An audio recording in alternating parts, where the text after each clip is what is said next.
Santapan Harian Minggu 8 Oktober 2023.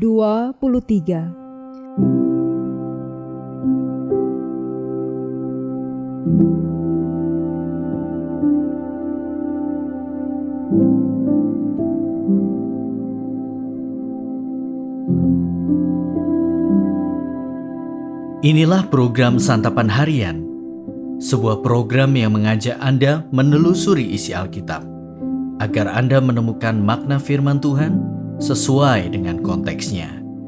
Santapan Harian tertuju bagi Anda yang ingin memiliki kehidupan rohani yang segar, kuat, dan sigap.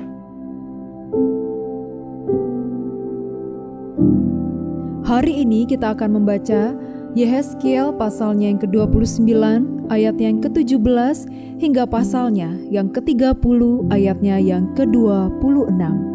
Namun kita akan membacanya pada pasalnya yang ke-29 ayatnya yang ke-17 hingga ayatnya yang ke-21.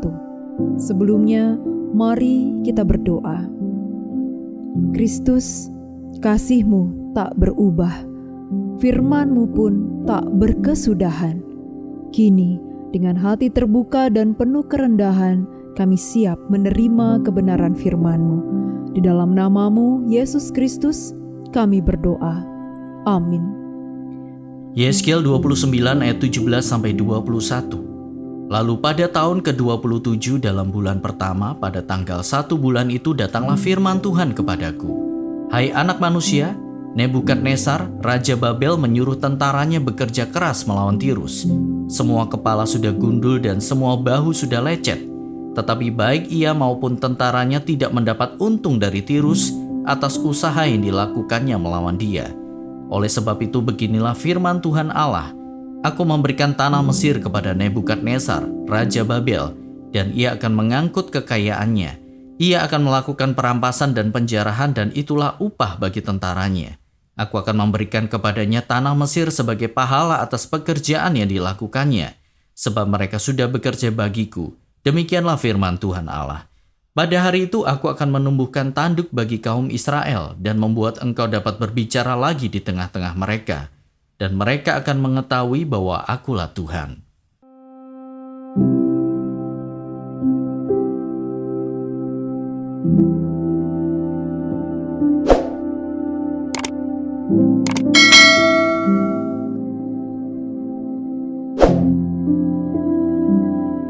Sahabat Santapan Harian, meratapi diri merupakan bagian dari praktek religius yang utama.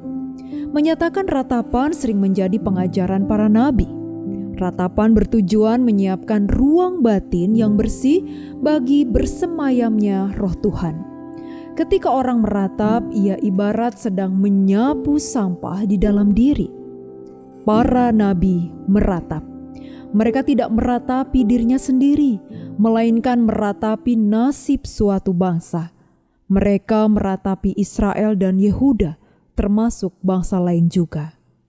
Nabi Yehezkiel mendapatkan perintah untuk meratapi Mesir. Bangsa yang merasa kuat ini akan menerima hukuman dahsyat dari Tuhan melalui Babel.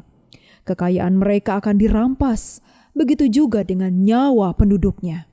Benar-benar ngeri karena Mesir jatuh ke orang yang jahat. Mengapa maha pralaya atau kehancuran hebat yang hendak menimpa Mesir ini mesti diratapi? Rupanya hal ini menjadi pengajaran yang penting bagi umat. Ratapan selalu terkait dengan ancaman maha pralaya. Karena itu, bila sampai seorang nabi hingga mempersembahkan ratapannya kepada Tuhan, tentu ada hal besar akan terjadi. Disinilah umat perlu segera sadar dengan mawas diri bahwa sedang ada ancaman mengerikan yang disampaikan Tuhan dengan perantaraan sang nabi. Dari situlah tradisi ratapan pun kemudian menjelma menjadi salah satu ritus keagamaan yang penting untuk dikerjakan umat. Ratapan bukan hanya sebagai sarana untuk memohon pertolongan Tuhan supaya terhindar dari maha pralaya. Dengan meratap, orang disadarkan pada kemahakuasaan Tuhan. Dengan kesadaran demikian, orang pun menemukan pengharapannya kembali. Disinilah pentingnya meratapi diri supaya diri ini selalu terhubung dengan kemahakuasaan Tuhan, bahwa Dia yang Maha Kuasa itu selalu dapat diandalkan. Kemahakuasaan Tuhan selalu melahirkan harapan demi harapan. Berbahagialah kita yang selalu mendapatkan kesempatan meratapi diri. Dengan meratapi diri, kita mengakui kelemahan pribadi, tetapi di saat yang sama kita sekaligus mengakui kekuatan Tuhan. Mari kita berdoa. Bapa, terima kasih atas kasih dan belas kasihan-Mu yang sangat berlimpah.